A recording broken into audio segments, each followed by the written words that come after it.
Freedom of the press isn't just important to democracy, it is democracy. We're here to hold elected leaders accountable. I want to thank all of you out there for joining us. We're going to see you back here next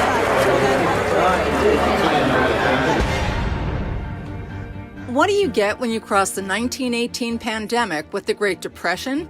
You get what we're living through now, a perfect storm of misery that continues to ravage our nation and rob us of our physical as well as our economic health. I'm Jane Whitney. On this episode of the Conversations on the Green podcast, we'll tackle part one of that equation. We'll focus on finding a prescription for an economic recovery that will benefit all Americans. To help us do that, I'm honored to speak with three very distinguished guests. Nobel laureate and New York Times columnist Paul Krugman, CEO and founder of the Union Square Hospitality Group, Danny Meyer, and Nobel laureate and professor at Columbia University, Joseph Stiglitz. I'm so grateful to have them with us, and I want to let you all know so you understand there's no disrespect. We negotiated a first-name basis with everybody for this conversation. We recorded this session live during a virtual town hall on September 20th, 2020. First, I want to go back to where we were before the pandemic hit. And Joe, I'm going to start with you. Mr. Trump famously evoked one of his key themes at a recent town hall in Philadelphia, namely that despite the records of the Eisenhower and the Clinton administrations, he had created the greatest economy in the history of the United States. Even more than that, the greatest economy in the world. Is he right? No. The president has an enormous record of lying and being mendacious. And this is just another example. I don't think we should expect any better of him. He's not a student of history, and he's not a student of economics. The fact is that it is not even as good an economy in many dimensions as we had under Obama. Of course, he's benefiting from the recovery that began under Obama after the terrible mess that we had after the onset of the Great Recession in 2008. But if you just look at a simple criteria like job creation, there was faster job creation under the Obama administration than there has been under the Trump administration prior to the pandemic. Of course, we're putting aside what's happened since then, but even before that, things weren't great. Let me talk about one other statistic. How well has the average American done? We're still not as well off, or the growth that we've had since the last 4 years doesn't bring us really back to where we were 30, 40 years ago. Let me just give you one number. The real wages at the bottom, adjusted for inflation, today are at the same level that they were 65 years ago. That's not a great economy. And one final statistic, the health of an economy and of a society is partly assessed by the health of the citizens. You're not going to have a healthy labor force if you don't have healthy citizens. And this, again, going back before the pandemic, life expectancy in the United States before the pandemic was lower than it was in 2015. That's not a mark of a great economy or a great society. You had written a piece back before Mr. Trump was installed talking about the fact you were concerned that he was just going to resurrect the toolbox of Reaganomics, and he was going to cut taxes and increase military spending and slash regulations. And that's precisely what he did.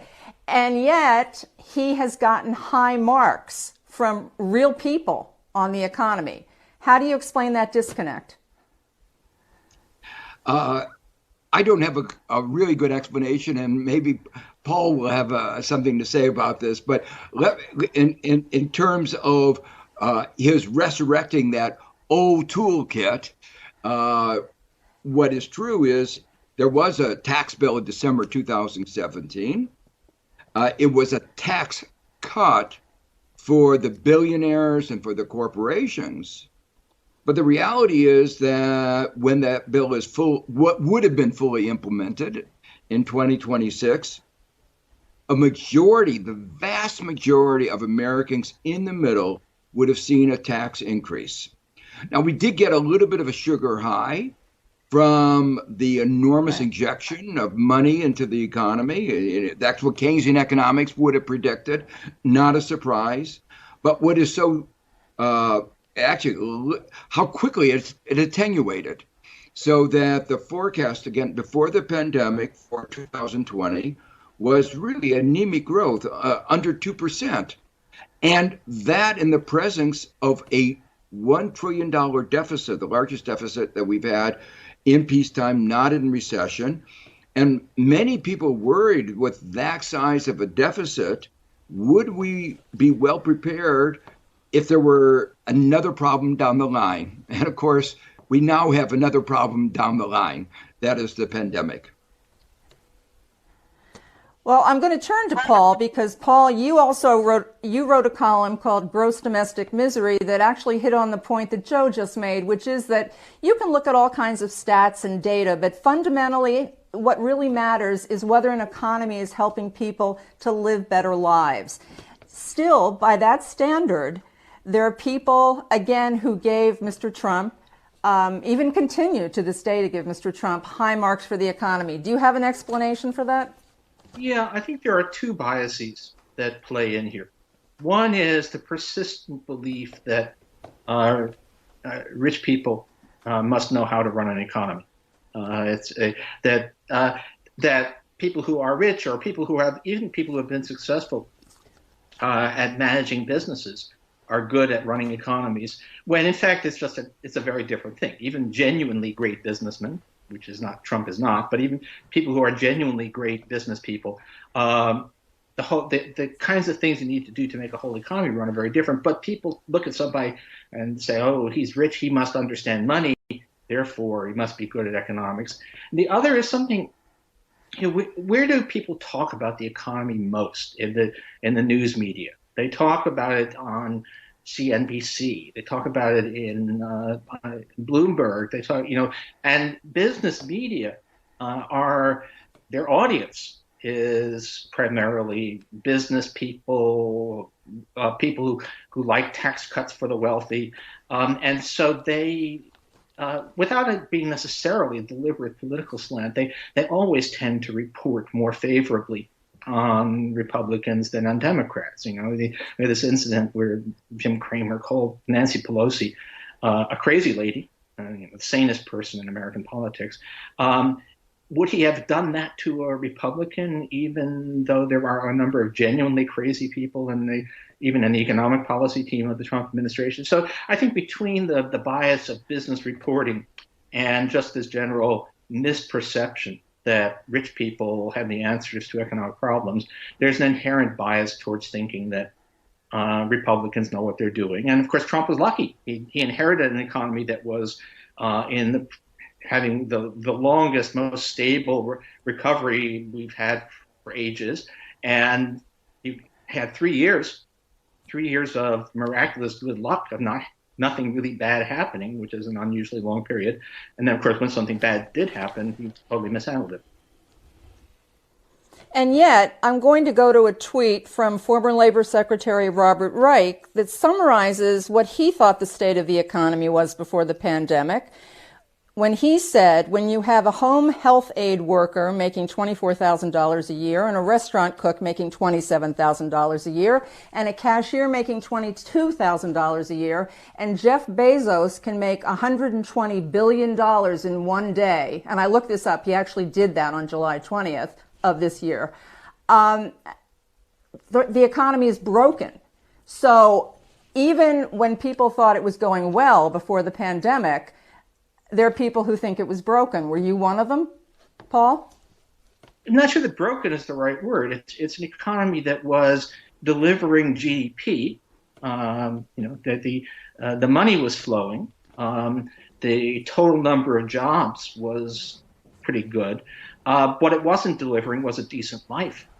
And that's what basically comes back to where Joe's is. I mean, if you look at, comparing the United States with other advanced countries over the past several decades, we have done somewhat, and we've basically been on track, but, we continue to have high GDP per capita compared with other advanced countries, though most of that is just because they take vacations and we don't.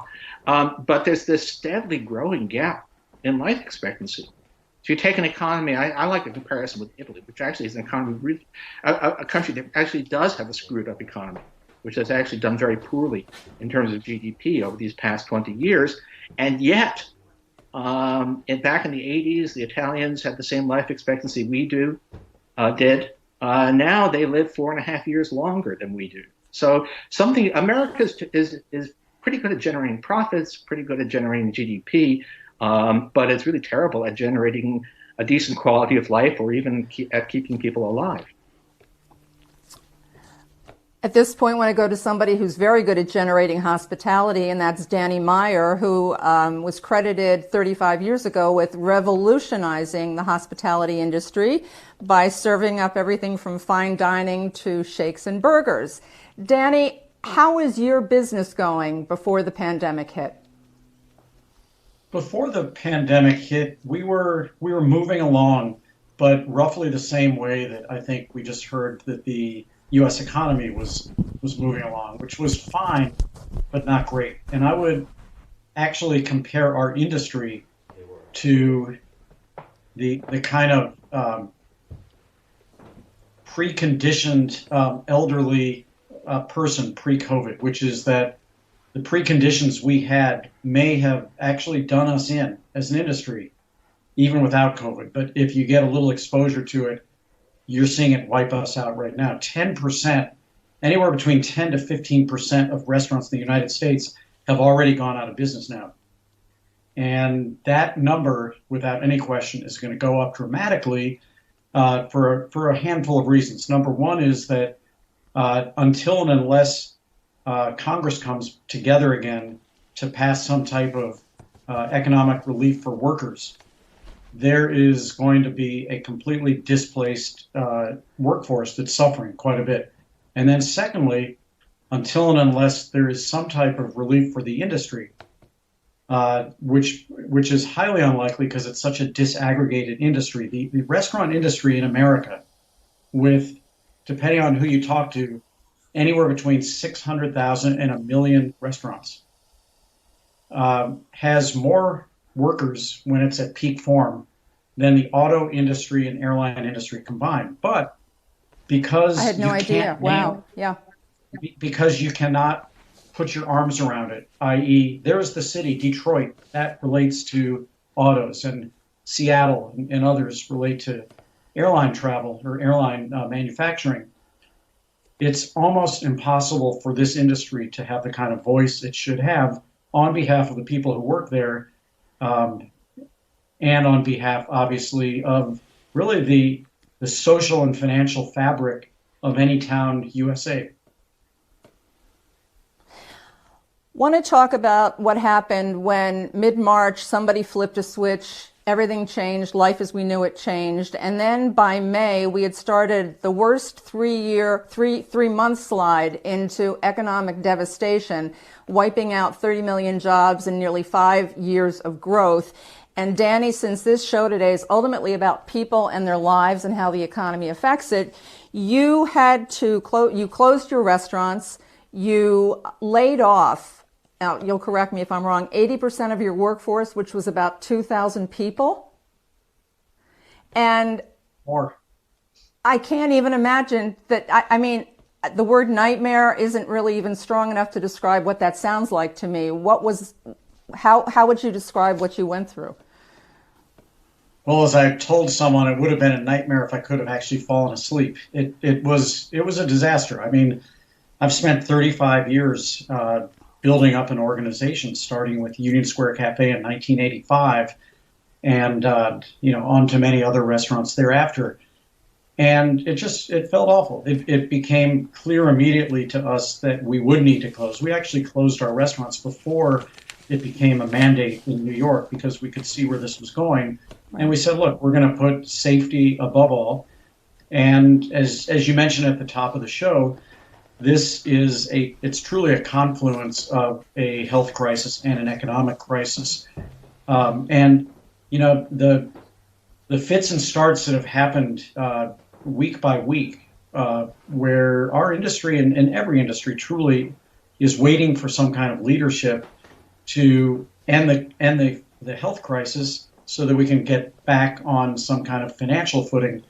And it hasn't come. And so you have to make decisions for the long haul. And the decision that we've made in our organization has been, if we had to lay off 3,000 people, which is what it was, and the advice I got from people who I respect a lot was, do it once, but don't do small cuts many, many times, because this will be over. Everybody seems to believe that this is not the thing that's going to end the world or end our economy.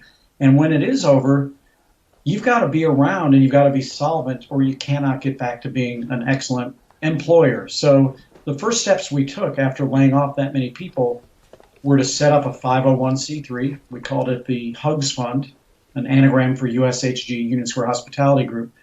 And one thing that I feel really good about is that thanks to really, really generous guests who contributed, who bought gift certificates to our restaurants, who participated in auctions, and a bunch of us gave our compensation to the fund as well, we've been able to raise just shy of $2 million and then grant out about $1.8 million of that to team members who have been sorely in need. Now, the real push that's going to happen next, and I think people should get ready for this, is that landlords and developers who didn't ask for this any more than anybody else have, in most cases, not been paid since March or even before, because restaurants haven't had any income whatsoever. And in fact, restaurants cannot afford to pay because even with entrepreneurial activities like takeout and delivery and sidewalk dining, which actually just loses you more money, restaurants are still not able to pay their rent. So the eviction notices that you're going to see going out in the next handful of weeks, combined with the end of extended unemployment insurance on behalf of workers, is going to bring this to a head in a lot of cases. And it's kind of scary because we could all see a pretty negative cycle, especially for cities who have depended so much on restaurants for their economy. Joe, there are people calling this the lost year, and Danny makes the point that without leadership and without a plan, the uncertainty is a killer for everybody. It's a killer for the financial markets. It's a killer for employers, everybody. If you could wave a magic wand right now and prescribe a recovery plan right now, nothing is happening. There's nothing on the horizon. We see no second stimulus happening. Even though the House has passed one, it's sitting in the Senate. What would you do? Well, there are two things that I think are really important. One, you have to have a comprehensive agenda. The second thing is you have to provide assurance, deal with the risk. So let me talk about comprehensive first. The point is we haven't done anything about helping the state and local governments. One of the biggest sources of increase in unemployment are the state and local governments. They have balanced budget frameworks. Their revenues are plummeting, and they have to lay off people just at the time when they ought to be hiring people. We need more teachers, given the way we have to do teaching. We need more people to care for the large number of people who are sick.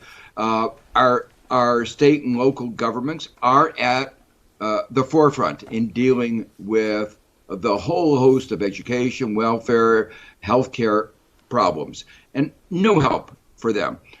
Second example is unemployment insurance. I was going to begin by answering your question. I wouldn't start from here. Back in February, I said one of the things you ought to do is design programs to keep people connected with their jobs. Denmark did this, New Zealand did this. It's not rocket science. We failed. And the main reason for the failure is lack of leadership in Washington by the administration. They were talking about a payroll tax cut, something that doesn't address the real issues facing the unemployed. They were often left field. And so there was Congress had to, especially in the House, had to push back against a crazy administration. So what you got was something that resulted in the spike in unemployment in the United States being so much larger than in other countries. But now the Senate doesn't want to provide additional help for the unemployed. And that means that there's going to be devastation to household balance sheets. They're not going to be able to spend money, and that means they're not going to be able to buy other goods and services. They're going to hurt all the other industries. It's a vicious downward circle for the entire economy. So the business balance sheets are going to be hurt. So as I say, the two things we need is a comprehensive agenda and assurance that the government is going to be providing money as long as the pandemic lasts. And, God willing, the pandemic will be over overnight. That's what we were told back in March. Nobody believes that. But what is really important is that there be this assurance of assistance for as long as the pandemic lasts. Otherwise, people take strong precautionary actions. They saved. Savings rate in the second quarter was 25%, a total record, and that contributes to the weaknesses in our macroeconomy. Paul, do you agree that that obviously leadership is a key thing here, but you've talked about the fact that we're going to have a second wave of economic pain that's going to essentially be self-inflicted because this wasn't handled well from the get-go. And this recovery, if you want to call it that, V-shaped, Q-shaped, K-shaped, whatever shape it is really bypassing those at the bottom. It is a recovery that has left some communities devastated and others totally unscathed. We've got record amount of food insecurity, domestic violence, the evictions that Joe was talking about. What would your prescription be at this point to try and put things back on track? Yeah, pretty similar to what Joe is saying. I mean, we're not going to be able to get GDP and employment back up to pre-pandemic levels until the pandemic is over. And so a lot of what we need to do is we need to be able to find a way to live with a lot of restrictions on business. We're not going to go back to full occupancy of indoor dining. A whole lot of things cannot be done right now. But we're a wealthy country. We have the resources to make this tolerable. And let me say, if you, the first 4 months of this thing, there was a kind of a miracle in March. The legislation that went into effect had a lot of holes in it and also had some bad stuff in it. But overall, the CARES Act, which included paycheck protection, enhanced unemployment benefits, was relative to what you might have expected given America's pretty bad track record on these things, was surprisingly decent. What seemed to happen, I think, was basically that Democrats put together a plan that was actually pretty decent, and Republicans were so completely at sea that they had no idea what else to propose. And it was kind of it's like the old joke: we must do something. This is something. Therefore, we must do it. And until the end of July, we were providing pretty generous benefits. We were providing some incentives for businesses to retain their payrolls, though not nearly enough. But all of that fell off a cliff, and nothing has replaced it. And we never did anything for state and local governments, which is where the pinch is going to come. So ideally, I mean, the House did pass a bill, the HEROES Act, in May, which was aspirational. It was bigger than anything anyone thinks is likely to happen, but was the right kind of thing. It was aid to. We have to keep a lot of things somewhat suppressed. Somebody's used the phrase, we have a suppression of the U.S. economy is inevitable as long as the pandemic is out there. There are a lot of things we can't do. We can't do a lot of business as usual, but it doesn't have to be a depression. It doesn't have to spill over into other things. We don't have to have a situation where we're laying off hundreds of thousands of school teachers and where we're shutting down manufacturing plants because people can't afford to buy basic stuff. So it's not hard at all to devise. In fact, again, that House bill was clearly bigger than Nancy Pelosi or anybody else expected to be the final deal, but it clearly had all the things you need. But and people reported who were getting that extra $600 a week that for the first time in their lives, actually that translated into economic security for them until, of course, they pulled the plug on that program at the end of July, and nothing has really happened to effectively replace it. So one of the other things that was part of stimulus was the Paycheck Protection Program, I think it's called. And Danny, you were in the headlines at one point because you turned back $10 million of PPP loan money. It was at a time when there was some press about the fact that some of the smaller businesses, the mom and pop businesses, weren't getting the access because they didn't have the connection at the banks. And so you turned it back, and then you wound up getting later on $11 million of loan money. And you absolutely explained it because it's about the people in your business. Tell people how you explained it. Well, I'll start by agreeing with what Paul just said, which is that it was breathtakingly good that for the first time, certainly in our memory, that both sides of the aisle came together and got something done quickly with the whole CARES Act. And it was a good thing with respect to the extended unemployment insurance. The PPP program was really a disaster, and I can explain why. It was a disaster in terms of how it was marketed. It was marketed for small business only, and yet it was written so that if you had fewer than 150 employees at any one restaurant, you completely qualified for it. And so the other thing that made it a failure, certainly for our industry, the restaurant industry, was that the loans would be loans and they would be payable, but they would be forgivable if you would spend them within, I believe it was 8 weeks of having received it. Well, the restaurant industry was not permitted to open within 8 weeks. And so if you, in fact, got the loans, you were on the hook to pay them back, or you could have hired people to do nothing, but you couldn't hire people to do nothing because they were making more money with the extended unemployment insurance without putting themselves in harm's way as an essential worker. And so while it was great that this came about, it did not really work for our industry. Now, with respect to what we did, Shake Shack is a separate public company from my business, Union Square Hospitality Group. But in fact, Shake Shack had qualified and applied for a loan.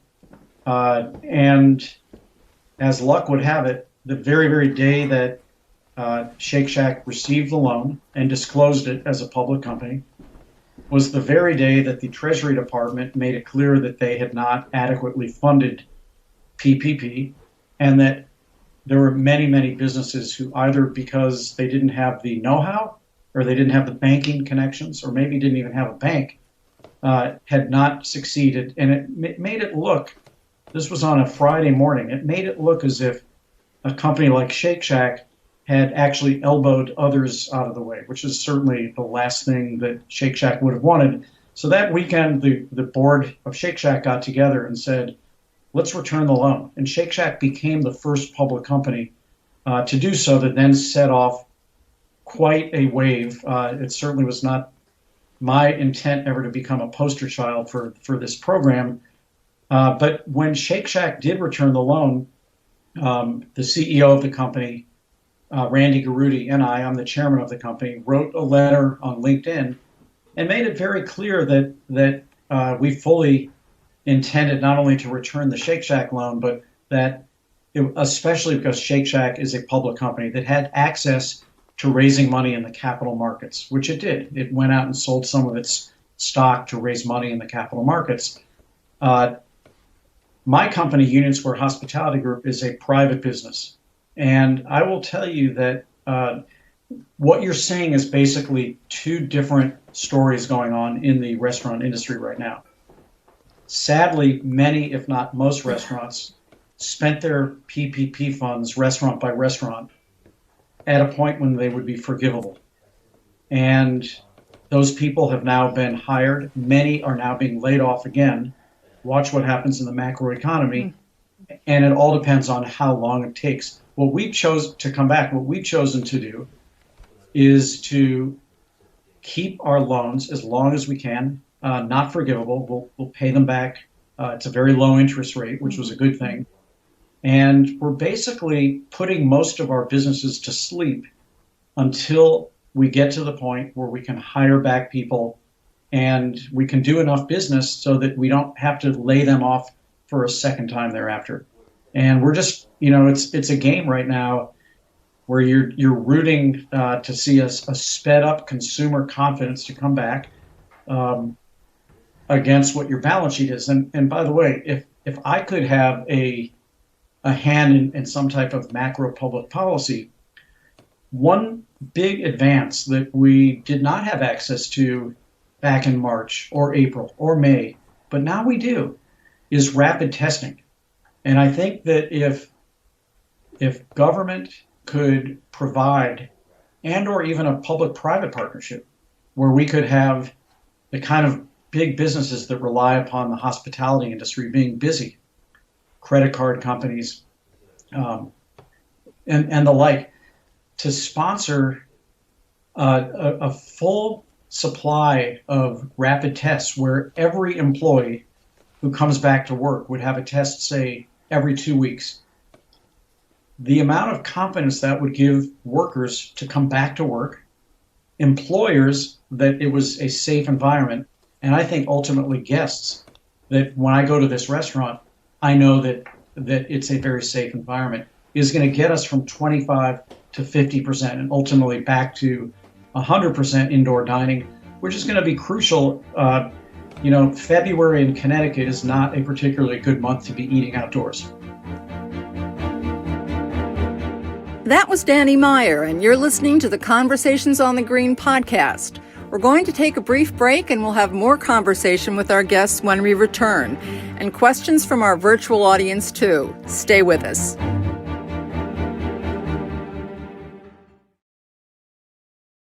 You're listening to the Conversations on the Green podcast. I'm Jane Whitney. This conversation was recorded on September 20th, 2020. Our guests are two Nobel laureates in economics, Paul Krugman and Joseph Stiglitz, and restaurateur Danny Meyer. We have a lot of people on the chat asking questions. We've had a lot of you submit questions in advance. We're going to be taking phone calls at some point. But first, let me at this point go to our video questions, and we're very excited because we have with us for the very first time the First Lady of Connecticut. I'm Annie Lamont, a lifelong venture capitalist and First Lady of Connecticut. One of the many lessons from COVID is control your own supply chain. This time it was masks and gowns. Next time it will be antibiotics and precious metals to power the 21st century. If environmental and labor standards discourage the relocation of manufacturing to the U.S., what would you do to level the playing field and bring back manufacturing? I'm going to go to Joe on this one because, Joe, you at one point had made a fairly, I don't want to call it dire prediction, but in terms of manufacturing jobs, what do you think the outlook, you're shaking your head, what do you think the outlook is for bringing back certain manufacturing jobs? Well, let me put it in the broad perspective. Globally, manufacturing jobs are declining, and it's a result of our success in R&D, technology. We can get the same output with fewer and fewer workers. So yes, we will bring back some manufacturing to the United States. There'll be what's called onshoring, but much of the manufacturing that's going to be coming back is going to be done by robots. It won't be the jobs in the same places that were lost, and it won't be the same skills that skill sets. So there will be a little manufacturing employment created, but it won't solve the major problems that we've had with deindustrialization. So I think we have to think about what kind of economy we want for the 21st century. And that's where I think the model Build Back Better really fits in. One of the things I was going to say in answer to one of your earlier questions, what is the agenda going forward? Part of the agenda is we have to make sure that the money that we spend serves dual purpose. That is to say, it helps rebuild our economy. It helps put us in a better position once the pandemic is under control for us to recover quickly. And Paul is absolutely right. And Danny, the first priority is health and making sure that our health is controlled. After that, we have to, and as that is going on, we have to preserve our enterprises and the balance sheet of our households and corporations, making sure few go bankrupt as possible. But beyond that, we have to make sure that the money reflects our vision of what kind of economy we want to have in the future. And that's a more knowledge-based economy, a caring economy, a green economy, all these, and a more equal economy. Because as we said, we don't want to go back to January. That was a pretty bad economy, as we said in the beginning of our conversation. So that's why Build Back Better is really an essential part of what we ought to be thinking about now. You also talk about how progressive capitalism is not an oxymoron, and you talk about the fact that this wealth inequality has become such a problem because we don't value creativity or innovation as much anymore. It's more a question of people making money, I don't want to say on the backs of other people, but I just said it. So instead of really valuing people who are doing something to contribute to the economy as opposed to people who might be perhaps a little exploitive. So that's part of this whole progressive capitalism thing that you talk about. Very much so. And that goes back to what Paul said much earlier, where he pointed out that there's this confusion that people who are wealthy know how to create wealth. Some people who are wealthy know how to create wealth, but an awful lot of people who are wealthy are very good at exploiting others. And sometimes they're mixed together, those two elements. And one of the themes of my book, People, Power, and Profits, was that a large fraction of the wealthy people have gotten their wealth out of exploiting others, either through market power, taking advantage of vulnerabilities. We saw that in the financial sector, predatory lending, market manipulation, insider trading, abusive credit card practices, you name it, they did it. So that's the reality that we have to deal with, and it undermines our market economy when so many people are doing things like that. And we've seen it not only in the financial sector, we saw it in the Dieselgate, the auto companies. We see it in the food industry, where they've been pushing addictive foods that lead to this epidemic of childhood diabetes. And we saw in the pharmaceutical industry that pushed the opioid. So actually, an awful lot of the people who are at the top have gotten there by exploiting others. That's not a wealthy economy. That's an exploitive economy. And that's really where progressive capitalism comes in. We want to use the power of markets, but to create wealth, not to take advantage of others. I want to just alert the control room that we're on standby, I think, for a phone call, but I want to go to Paul first to give you time to set that up. Paul, people think the economy is the stock market. People think that the stock market's soaring and everything is hunky-dory. And as you wrote in one of your columns, the stock market is soaring and so is misery. Why is it that people think, when only I think it's 55% of people in this country actually have any stock or are actually invested in the market, where does this come from, that the stock market is the economy? I'm not sure that people think that. I mean, it's people who own lots of stock think that the stock market is the economy. It's actually one of the curious statistics here is that the only Donald Trump's highest approval rating of 2020 the only point at which his disapproval dipped briefly below 50% was in late March, right at the bottom of the stock market.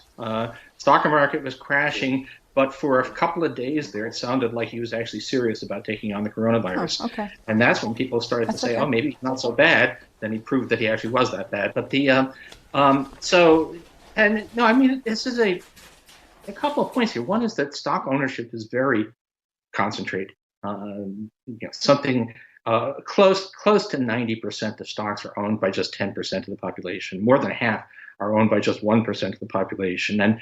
And the bottom 50% has nothing, basically no stake at all in the stock market. So stocks are not a gauge, and stocks aren't even a gauge of how well the economy is likely to do and things like GDP. Because look, when you buy a share of Apple or Amazon, you're buying a claim on the expected profits of that company over many, many years.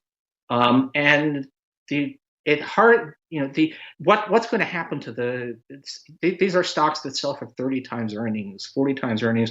That means that profits next year are only a couple of percent of the value of the stock. So stocks are not telling you either how the economy is doing right now or how it's likely to do in the near future. They're telling you how people think those companies are going to be doing in some distant future and comparing it with the yield on other stuff like government bonds, which are yielding very little. So the stock market is a terrible way to judge the economy. And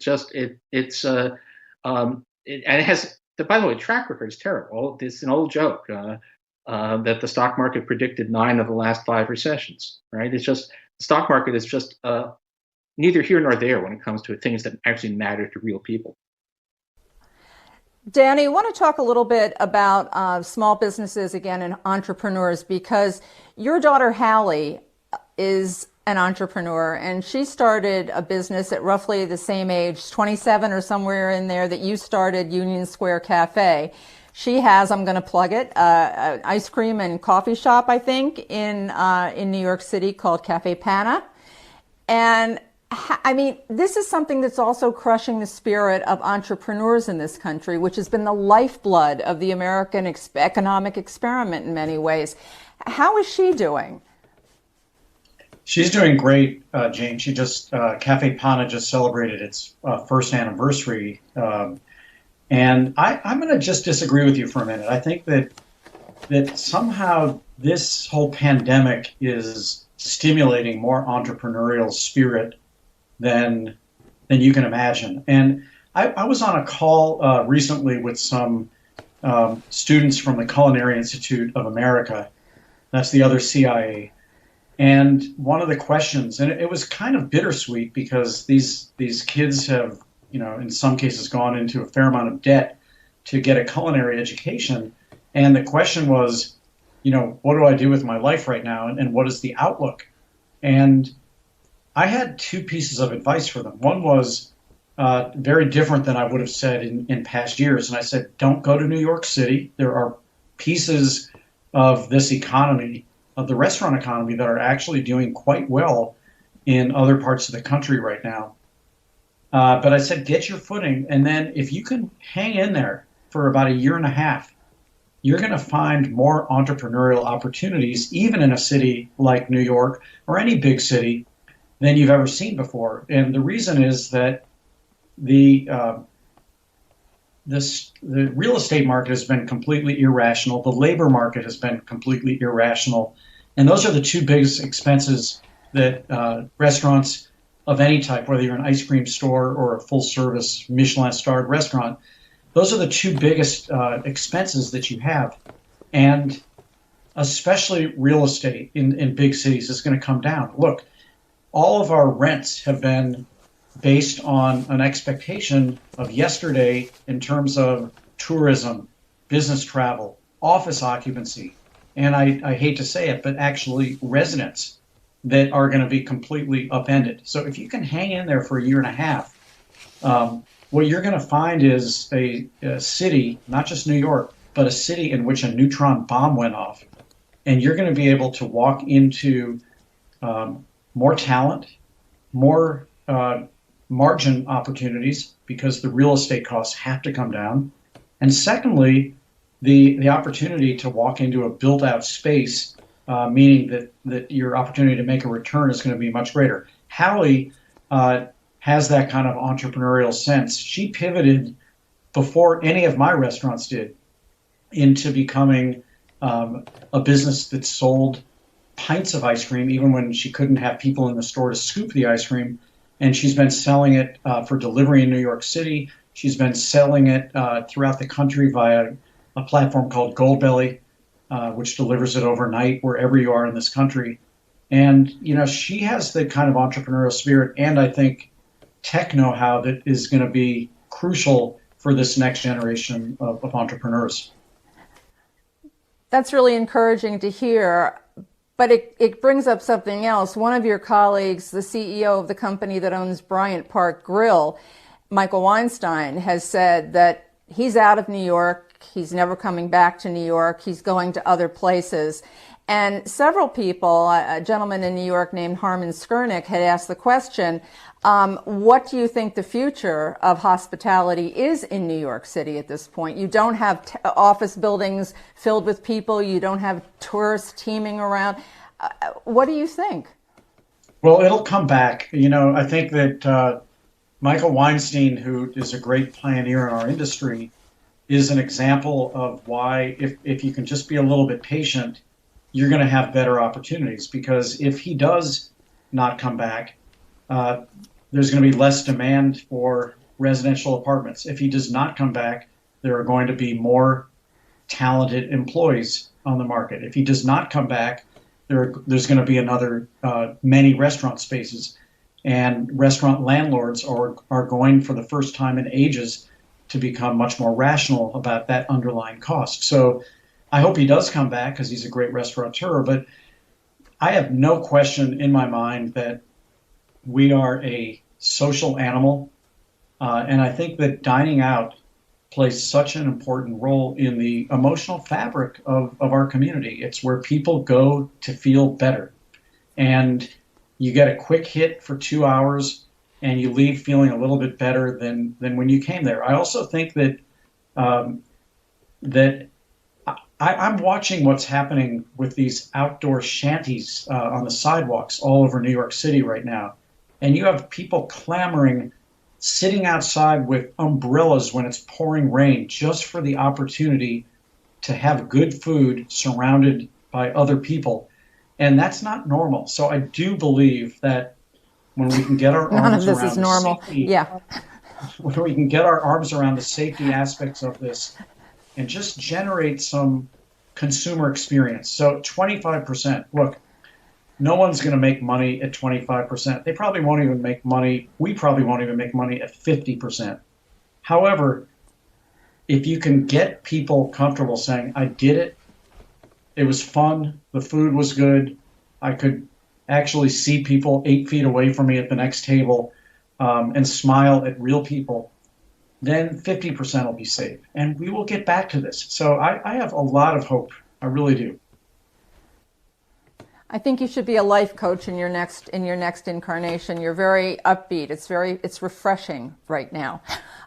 We want to take another video question, which is sort of tied into what we've been talking to, and this is from a young banker named Samir.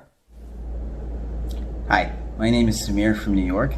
My question is, do you think pandemic-associated fears are going to have permanently negative effects on cities and therefore help more rural areas?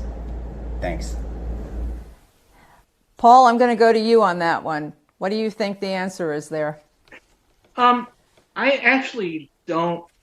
I'm really not that concerned or persuaded by that. I mean, first of all, I remember 9/11, and there were a few months there when everyone was afraid of flying and afraid of tall buildings, and that didn't last because people became convinced that the danger was over. And there's a little bit of an objective reality. I actually wanted to weigh in a bit of New York patriotism here. Right now, New York City might be the safest place in America in terms of not catching the coronavirus. Very, very low positivity rates on testing. It's people are behaving well in terms of masks. The outdoor dining scene, I understand it's not enough for restaurants to survive, but it's impressive as heck. And it's so people want that. They want the experience of urban life. And the fact of the matter is, as we're learning right, the highest case rate of new cases per million people in America right now is North Dakota. The idea is that being rural is somehow a protection against a pandemic. No, it's not. Having adequate responses and good social behavior is what matters. It turns out that being a dense city was not the problem. The problem was actually crowded households in New York, and the fact that in the first few weeks we didn't know what to do about it. But no, I don't think this is. I am a little bit more concerned that remote work, because it kind of, to the extent that companies shift to much more remote work, that a lot of the rationale for big, dense central business districts will be at least eroded. And that's going to have some adverse effect. But I think that's going to mean people working at home from their places in Connecticut, not people moving out to Wyoming. Well, again, but that's fine for people who don't have to report in, but so many, the preponderance of people do have to report in. And it goes back to, I was stunned to see that a lot of people don't even link the health of the population with the health of the economy. They don't make the connection that you have to get the pandemic under control before you can really start to get the economy under control. And that, again, is a question that goes to leadership, and it goes to confidence. It goes to Danny trying to tell people that it's okay. We have rapid testing. We can come, we can come back. We can do things. And that seems to be such a huge stumbling block right now to get past. Joe, do you have any suggestions as to how we sort of break through that? Well, you're absolutely right. And if you look, one of the things about this pandemic is it's been like a large number of natural experiments. Different countries have responded to the pandemic in different ways, and we've seen some real successes and we've seen some real failures, both in the controlling the disease, which, as you said, is absolutely the first necessity, and then the economic aftermath. So the trust in government, trust and respect for each other, trust and respect for science, competence, all of these are absolutely essential. You look at New Zealand, have done a fantastic job, South Korea, Germany, a lot of countries have done a very good job. And of course, at the bottom are countries like the United States and Brazil. It speaks to both lack of trust and lack of competence. Now, you say, what should we do? To me, there's one answer. It all depends on November, because we will be having a choice in November of which direction we go. The issue here is not that complicated. Other countries, we have the technology to have the test and the rapid test. And actually, we need many more tests than what Danny was talking about. I mean, we should be able to have tests every 12 twice a week, 3 times a week. In our colleges and universities, that's going to be really important. You have large numbers of kids coming together. They can spread the disease. They can spread the disease to their parents. We need much more massive testing and tracing than we've had, and that was at the core of the success in South Korea. We have to respect for science, and that's an essential part of the success in all the countries that have been successful. So we know the elements, and the question is, it really is what's happening in Washington that is going to make the big difference going forward. And I'm not optimistic if we don't have a change in leadership in Washington. Well, we're going to get to those predictions. We're nearing the end of the show, but we're going to keep the powder dry a little bit for that. We want to now go to another video question that goes to something my father, we grew up in a household where the words debt and deficit were bad words, and that seems to have changed. So here's a video question that goes to that. Hi, I'm Bob Bailey from New Milford, Connecticut. This question is for Dr. Krugman. What factors could set off a steep rise in inflation and interest rates? And if that happens, how will the government service the debt without having to cut vital programs? Look, inflation isn't going to rise as long as there's a huge pool of unemployed workers who are in no position to demand wage increases, as long as there are large numbers of businesses that are struggling and are no position to raise prices. So inflation is going to happen only if we have some kind of economic boom, which appears to be very, very remote. And the question about servicing debt, I mean, it's hard to come up with another issue where the ratio of fear to actual problems is so high. The United States, we have an unusually, by modern standards, high level of debt relative to the national income. It's around 100%, which is comparable to where it was at the end of World War II. But we didn't have a financial crisis then. Japan has more than twice the ratio of debt to GDP that we do. They can borrow at zero interest rates or negative interest rates. Britain came out of World War II with debt that was 250%. Countries that are viewed as being politically stable and can borrow in their own currencies have enormous leeway to run debt when it's for a good purpose, and taking care of people during a pandemic is a good purpose. So on the list of things that I'm worried about, either debt crisis or inflation don't make it into the top 10 right now. They're just really quite remote prospects, and it's much, much more important that we spend what is necessary to get through this period of extreme stress. I am told that we have a caller. We have Kay on the line from New York City, so let's take that call. Yes, this is Kay Koplovitz speaking. I have a question about the economy and the potential time period for recovery of the economy.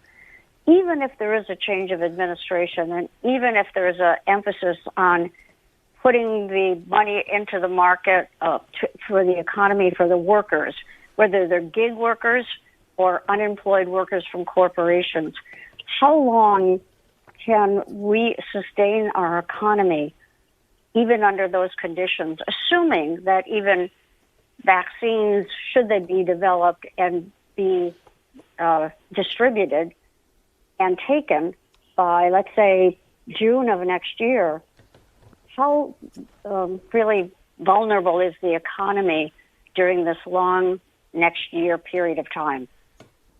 Thank you very much. It's a really, really, really good question. Danny, I'm going to ask you. You've got thousands of people relying on your business. What's the answer? How long can they wait? Well, I'm surprised you asked me to answer this first, because I'm not the macroeconomist or the Nobel Prize laureate on this phone call. But I'll just share that from a restaurant standpoint, if you did get PPP funding And if you have held on to it as a non-forgivable loan, and if there's no more money forthcoming in any type of relief package from Washington, then the answer for the restaurant economy is probably February at best. And I wish I could have a better answer, but and it could be longer. In our case, we still have about 250 of our original 3,300 employees. So we're burning money every single week because we made a choice to at least keep the chefs and the general managers and the directors and the people whose talent we just don't really have the ability to go re-recruit. So the longest we can hang in there solvent would be through February, March at the latest. I went to you first because you're the one who's dealing with people. You're putting a face on this crisis. And somebody had asked another person, Richard Grousman, about whether or not you think that Americans are going to be willing to pay more for food so you can pay your folks a living wage.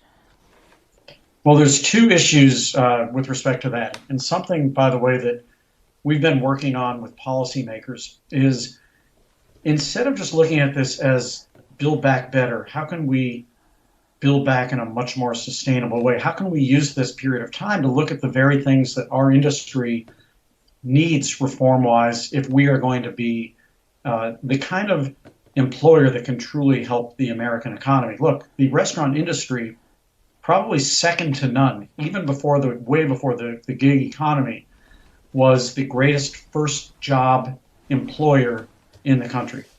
90% of all managers in the restaurant industry started with their first time ever job in the restaurant business. 80% of all restaurant owners started where their first job was a job in the restaurant industry. And yet, as good as we have been historically at hiring people and promoting people, we have a major problem in our industry, which is how the compensation system works. And I'm really sorry to say, but this goes back to right after slavery was abolished and the tipping system in this country was created. And it was created in two different industries, the Pullman train car industry and in the restaurant industry. Both of those industries had lobbies in Washington. As a matter of fact, way before the more famous NRA was the National Restaurant Association, one of the oldest trade groups in the country, who successfully petitioned the federal government that we could get a hall pass from paying wages to our front of house workers because we could get our customers to tip them. And the system, which is a broken system to this day, was established where the minimum wage for tipped employees was zeroed. It has gone up to a whopping $2.13 an hour as the adjusted subminimum wage in 50% of the states in the country. In New York, that subminimum wage is $10.50, whereas the actual minimum wage is $15. Now, to answer the question specifically, what I would advocate for, if you want to have an economy that works for all stakeholders, where I believe employers can thrive, I believe employees can thrive, is to do away with the subminimum wage.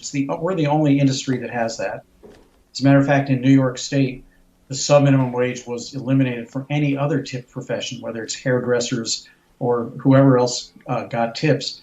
And yet, in the restaurant industry, we hung on to it. How do we make that now work? Well, interestingly, in New York City, just this past week, the city council passed a new bill which allowed for a 90-day legalized surcharge at 10% that restaurants could tack on to the bill of their dining public. The purpose of that 10% was to help restaurants pay for all of the additional costs associated with opening during the pandemic. Personal protective equipment, plexiglass, whatever it was. My restaurants are not going to opt to do that just because I just want people to come back, period, and I don't want one more surcharge. But an interesting idea that I heard about this week was to ask the city council and then presumably make it a state rule as well, to extend that 90 days to an indefinite period of time, and furthermore, to raise the rate of that surcharge, of the potential surcharge, from 10% to 15% for restaurants that agree to pay everybody $15 an hour. And what I like about that is that it would, for the first time, put our industry in a position, I think, to do the right thing, where tips could be shared amongst all employees, eliminating this awful rule which makes it illegal for cooks and dishwashers and baristas to share in tips. It's illegal. Your tip can go to anyone who brought your food, but no one who prepared it. And the really sad statistic that people need to understand is that 70% of the people in the kitchen who are tip ineligible are people of color. 60% of the people in the dining rooms of restaurants are white. And so every time we go out to a restaurant with the current set of rules, we are unfortunately and unwittingly perpetuating some of the problems that our society needs addressed, whereas we could easily change this and turn dining out into an act of social progressiveness. Now I'm going to go to the Nobel laureates to find out, to go back to Kay's question, which was, how long can the economy wait? Paul, what do you think? Do we need a vaccine? What is going to be the sort of catalyst that gets us back into full swing? You don't need a vaccine. If you have massive basic test, trace, isolate, if you have very, very widespread testing and contact tracing and isolate, then you can do, as Joe said, some economies, New Zealand, Germany, have gone a long way back towards normal. It's be a lot easier if we have a vaccine. It'll make it, although the odds are that a vaccine won't immunize us against the need for the test, trace, isolate regime as well. We basically need to accommodate ourselves to taking precautions, and we need to get overall infection rates down very low. Probably, New York City is closest in places in the country to that level, but doesn't have an adequate system to go anywhere close to a full reopening, and the rest of the country is nowhere close to that. But if you can get to that point, then we're capable of doing a very rapid recovery.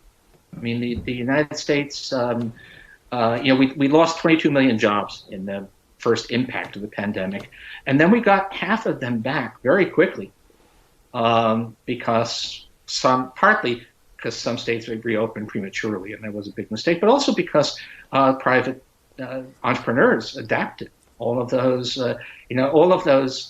sidewalk dining that you're seeing in New York, that's showing creativity in dealing with a difficult situation, and given some adequate leadership and an infrastructure to keep this thing under control, we can come back, I think, very quickly. This is not like the last economic crisis left this overhang of severe debt, and it was going to, even with the best policy, which we didn't have, was going to be a long slog. This could be a quite quick recovery, but only once we get the pandemic under control.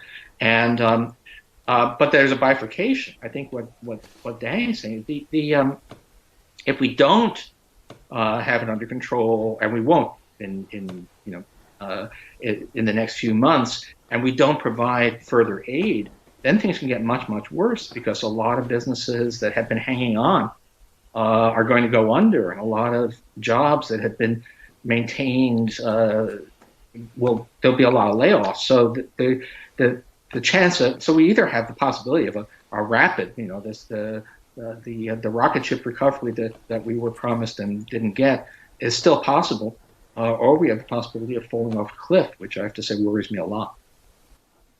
Not a good choice. Well, let me ask Joe, because I made sort of a joke about what kind of recovery this is. And people argue that, well, the administration did say, as Paul just said, that we were going to come rocking back and that it was going to be a robust V-shape, springing right back. Joe, Two things really I'm asking you to address.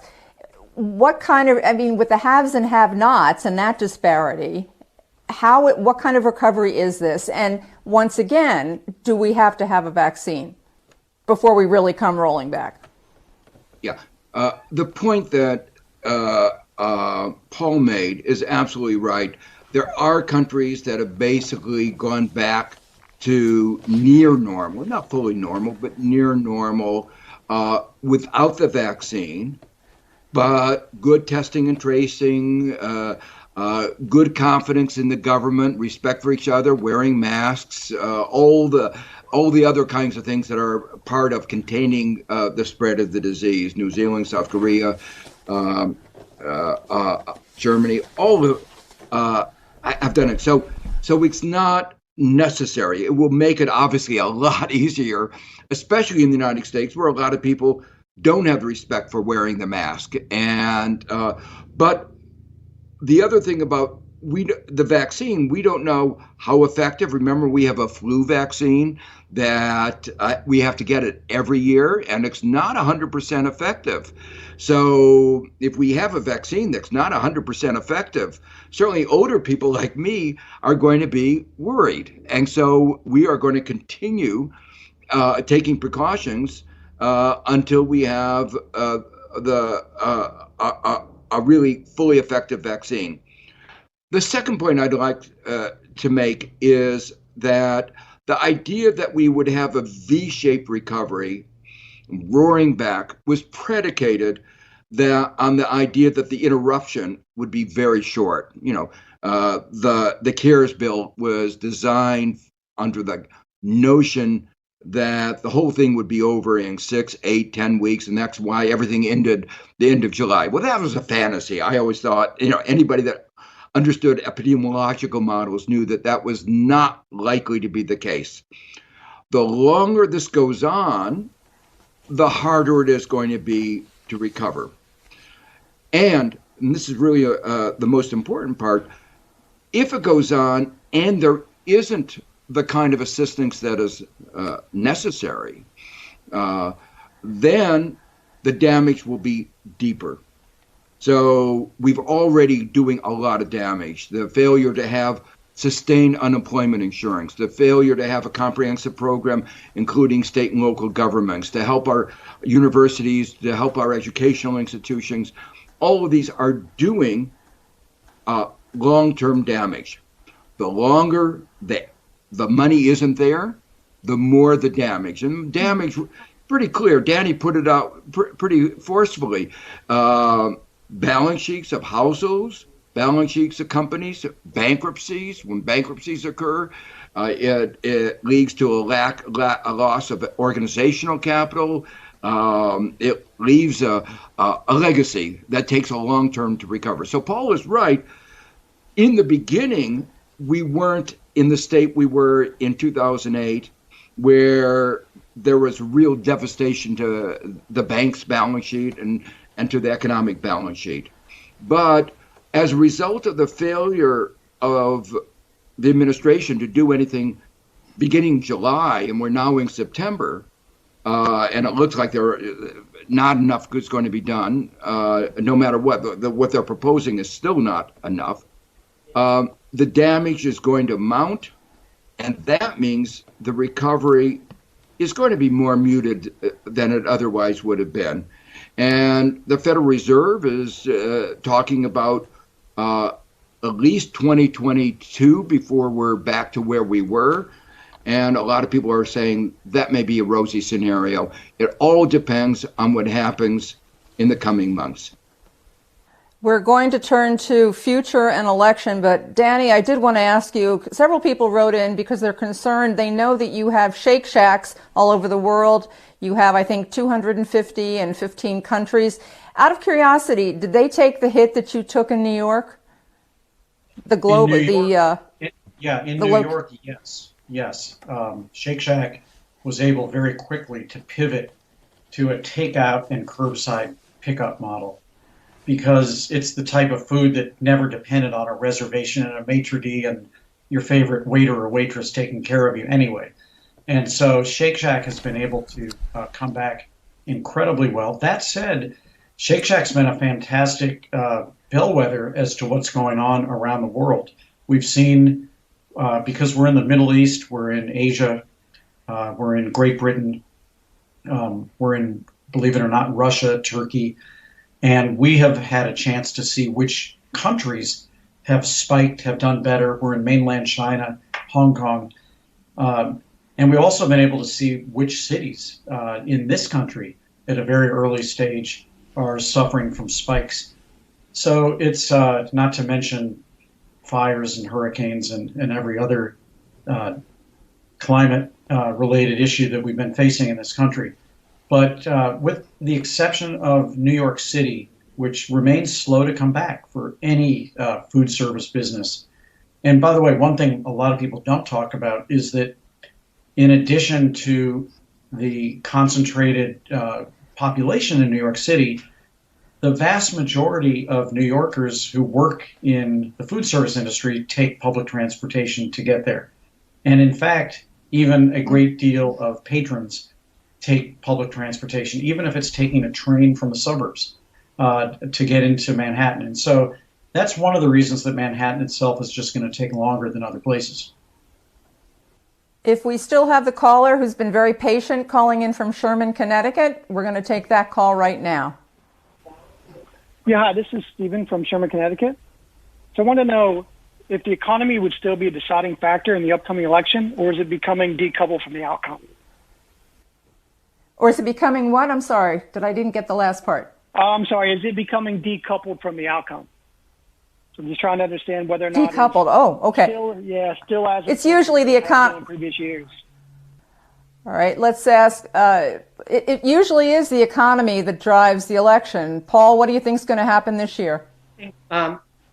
It's the economy is going to be almost neutral here. I mean, it's people are, there isn't going to be a whole lot of news. We're going to get one more job report, and what we now know is that job reports, I never paid attention to this before, but when you get a job report for September, it's actually for the second week in September, and it comes in October. So the last jobs report we'll see before the election will be from what was happening a week ago. It's not going to be more than a week ago. It's actually going to be nothing at all about where the economy is going.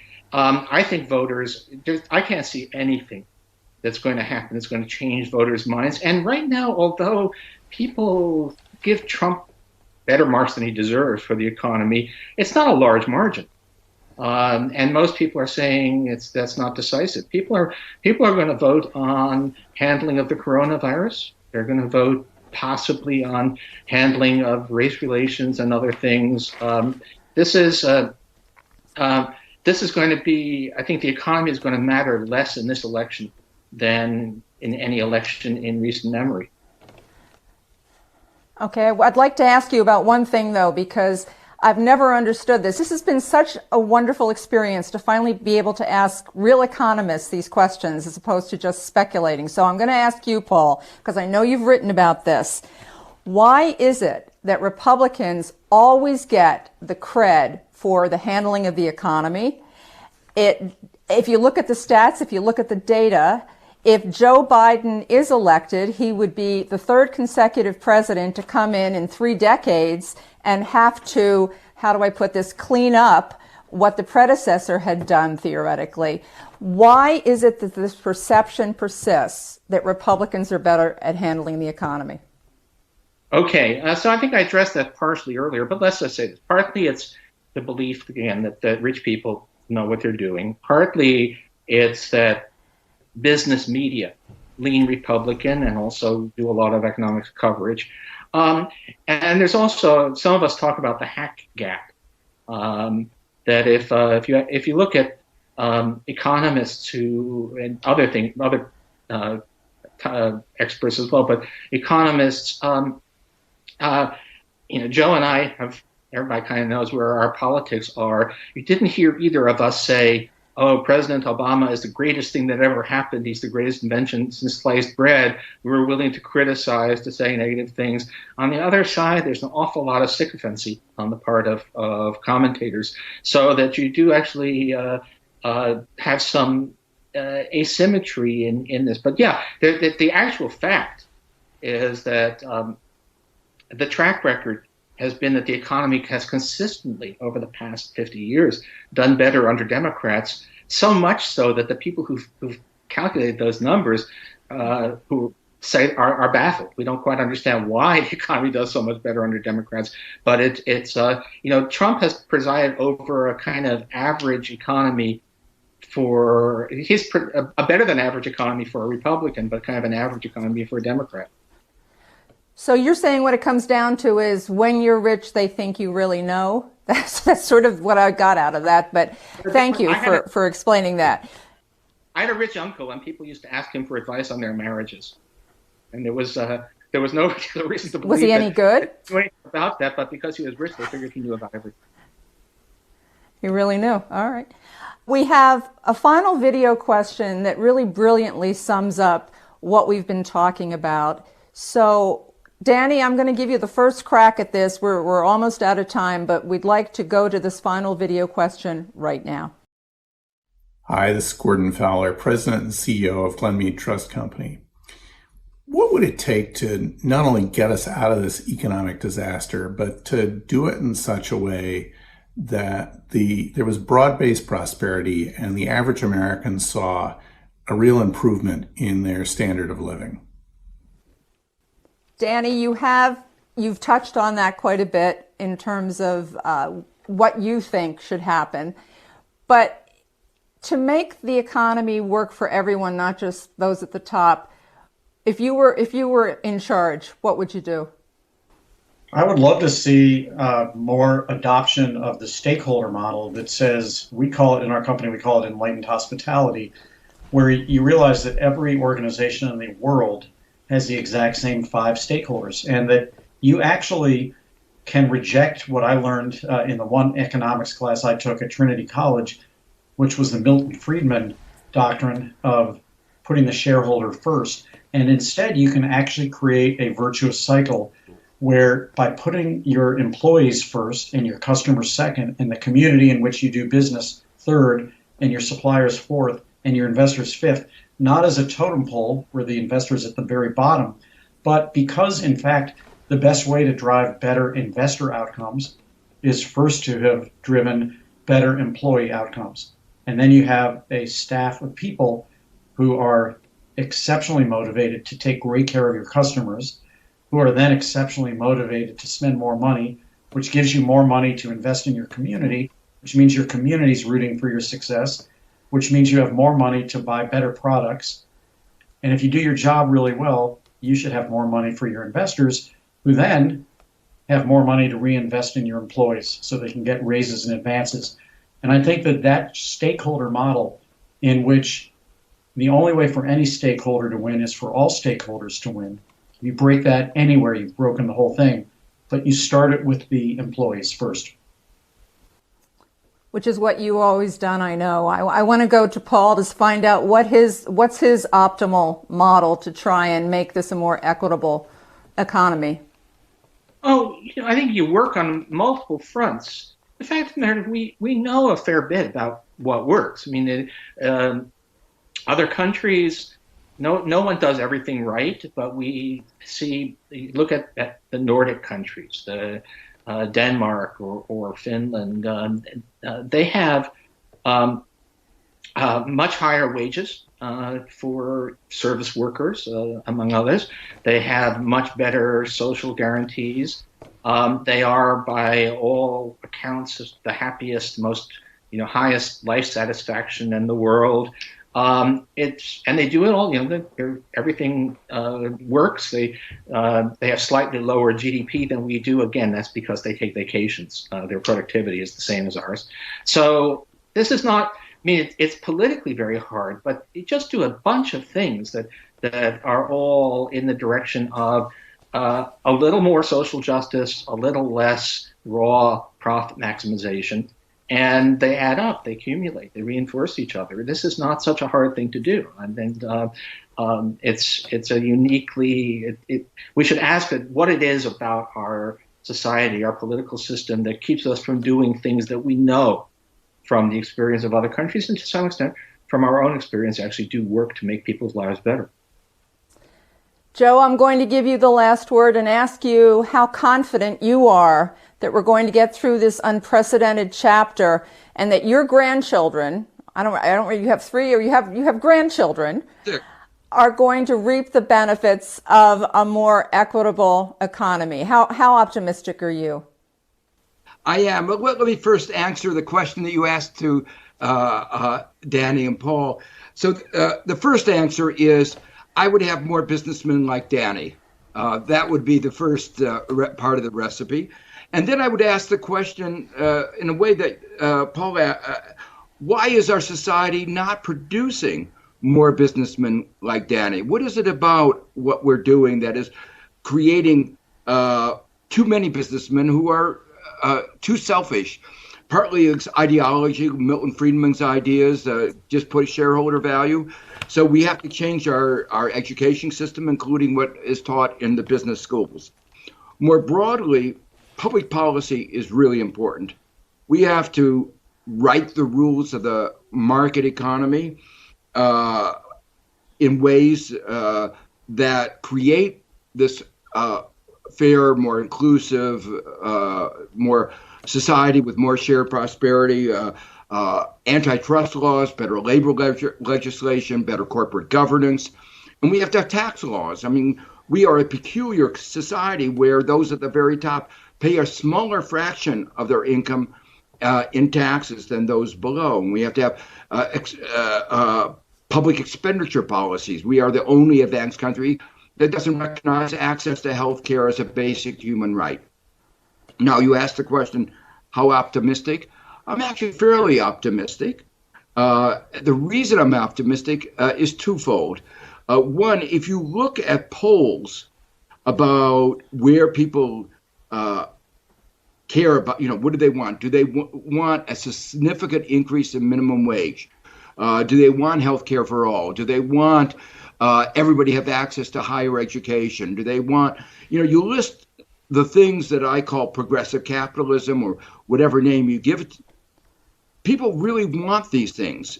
And if you look at younger people, the fraction who want this kind of society, who want to deal with climate change, who really want a kind of progressive agenda is overwhelming.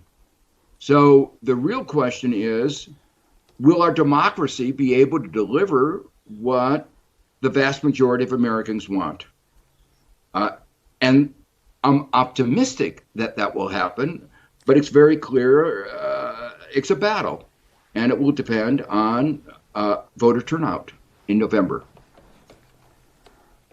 It has been an absolute privilege to talk with the three of you. I am so grateful that you've donated your time and talent today on behalf of our charities. We thank you so much for that. We also want to thank you out there for joining us, and we hope you'll be back to listen next time when we'll have another all-star panel. No Nobel laureates, but we will have with us Mayor Pete Buttigieg, Washington Post columnist Jonathan Capehart, the first transgender state official elected in this country, Danica Roem, and we'll have the first lesbian Native American Congresswoman, Sharice Davids. They'll all be here to talk about the ongoing battle for LGBTQ rights. The live virtual town hall will take place on October 11th. You can learn more and register to join at conversationsonthegreen.com. The Conversations on the Green podcast is a partnership with Connecticut Public Radio. Our producer is Jay Holt.